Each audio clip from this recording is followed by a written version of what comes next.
नमस्ते। तो चलिए आज हम सब मिलकर समय में हजारों साल पीछे चलते हैं, भारत की पहली महान शहरी सभ्यता की खोज करने। तैयार हो जाइए क्योंकि हम सिंधु सरस्वती सभ्यता के कुछ सबसे बड़े रहस्यों से पर्दा उठाने वाले हैं। छात्र, टीचर, मैं अपनी सीबीएसई क्लास 6 की परीक्षा की तैयारी कर रहा हूं और ये सिंधु सरस्वती सभ्यता वाला चैप्टर ना थोड़ा मुश्किल लग रहा है। क्या आप प्लीज इसे आसान भाषा में समझा सकते हैं? अरे बिल्कुल, चिंता की कोई बात नहीं है। ये बहुत ही मजेदार टॉपिक है। चलो इसे एकदम शुरू से समझते हैं। सिंधु सरस्वती सभ्यता को जानने से पहले हमें यह समझना होगा कि सभ्यता मतलब सिविलाइजेशन आखिर होता क्या है। तो देखो, आसान शब्दों में कहें तो सभ्यता मानव समाज का एक बहुत ही एडवांस्ड स्टेज है। Advanced stage? इसका मतलब क्या हुआ टीचर? मतलब कोई भी समाज एडवांस्ड कैसे बनता है? बहुत अच्छा सवाल पूछा। देखो, एक एडवांस समाज में ना कई चीजें एक साथ काम करती हैं। जरा सोचो, एक सरकार है जो नियम बनाती है, बढ़िया प्लान करके शहर बनाए गए हैं, कारीगर हैं जो कमाल की चीजें बनाते हैं, व्यापारी हैं जो दूर दूर तक सामान बेचते हैं, लिखने का एक सिस्टम है ताकि हिसाब किताब रखा जा सके, और खेती इतनी अच्छी है कि सबको खाना मिल रहा है। जब ये सब एक साथ होता है तो उसे हम एक सभ्यता कहते हैं। वाह, मतलब ये तो बहुत बहुत पुरानी बात है। हाँ, इस टाइमलाइन पर देखो, सिंधु सरस्वती सभ्यता लगभग 2600 ईसा पूर्व में अपने पीक पर थी। पता है इसका क्या मतलब है? इसका मतलब ये है कि ये मेसोपोटामिया और मिस्र की महान सभ्यताओं के साथ ही फल फूल रही थी। मतलब वे अकेले नहीं थे, बल्कि उस प्राचीन दुनिया का एक बहुत जरूरी हिस्सा थे। अच्छा, तो ये लोग रहते कहाँ थे? मतलब गांव में रहते थे क्या? कुछ लोग तो गांव में रहते थे, पर उनकी सबसे बड़ी और कमाल की चीज थी उनके शहर। चलो अब उनके इन्हीं शानदार प्लान किए हुए शहरों को देखते हैं। उनके शहर ना आज के मॉडर्न शहरों की तरह पूरे प्लान के साथ बसाए गए थे। सड़कें एकदम सीधी होती थीं और एक दूसरे को 90 डिग्री के एंगल पर काटती थीं। इसे ग्रिड सिस्टम कहते हैं। सोचो, उस जमाने के हिसाब से ये कितना ज्यादा एडवांस था। अरे वाह, ये तो बिल्कुल आज के शहरों जैसा है। हाँ बिल्कुल। और शहर भी ना दो हिस्सों में बटे होते थे।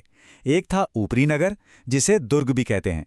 ये ऊंचाई पर होता था जहां शायद राजा या बड़े लोग रहते थे।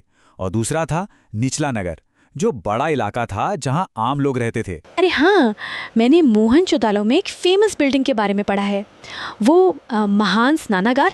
शाबाश, बिल्कुल सही पकड़े। ये है मोहनजोदाड़ो का मशहूर महान स्नानागार। ये करीब 12 मीटर लंबा और 7 मीटर चौड़ा एक बहुत बड़ा पूल था। और इसकी इंजीनियरिंग तो देखो, इसे वाटरप्रूफ बनाने के लिए नेचुरल टार का इस्तेमाल किया गया था।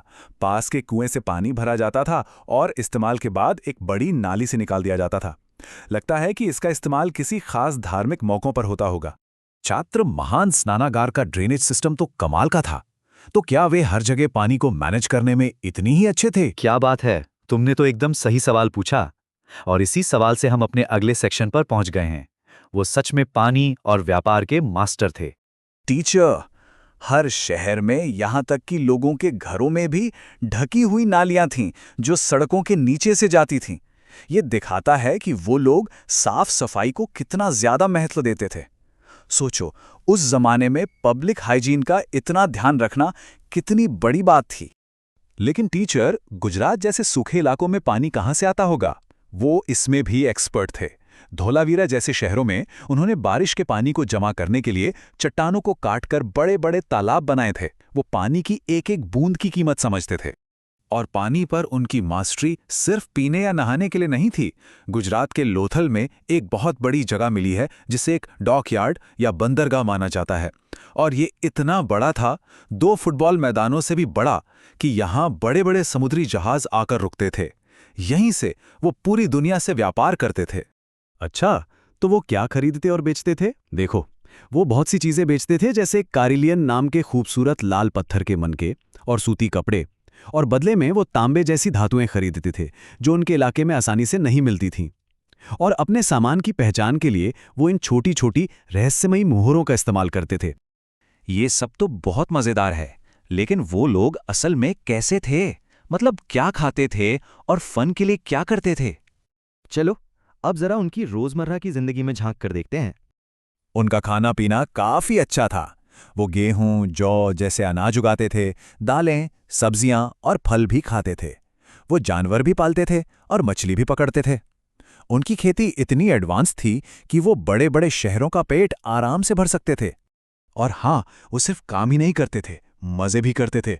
आर्कियोलॉजिस्ट को वहां से खेल बोर्ड, खिलौने और मिट्टी की सीटियां तक मिली हैं। इससे पता चलता है कि उनके पास खाली समय भी होता था, बिल्कुल हमारी तरह। क्या बात है, मतलब वो लोग भी हमारी तरह गेम्स खेलते थे।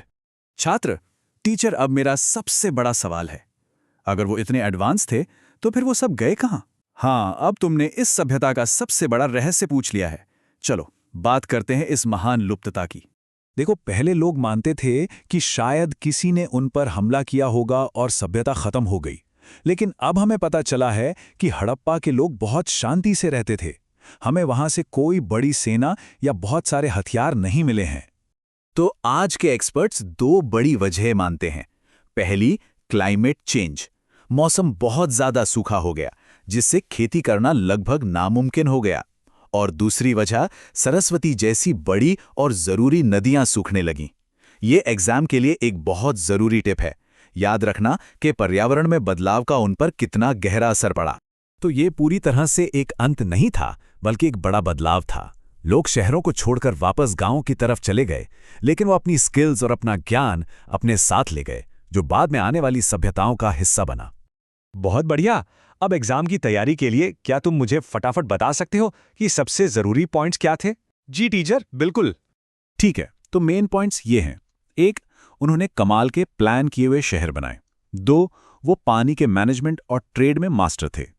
3, उनका समाज बहुत शांतिपूर्ण और ऑर्गेनाइज था। और 4, वो किसी लड़ाई की वजह से नहीं, बल्कि क्लाइमेट और नदियों में बदलाव की वजह से खत्म हुए। शानदार, तुमने सब कुछ एकदम सही समझा। चलो अब एक छोटा सा क्विज हो जाए। पहला सवाल, महान स्नानागार कहाँ मिला था?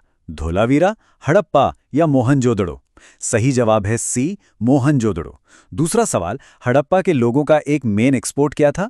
लोहे के औजार, कारेलियन के मनके या रेशम? जवाब है बी, कारेलियन के मनके।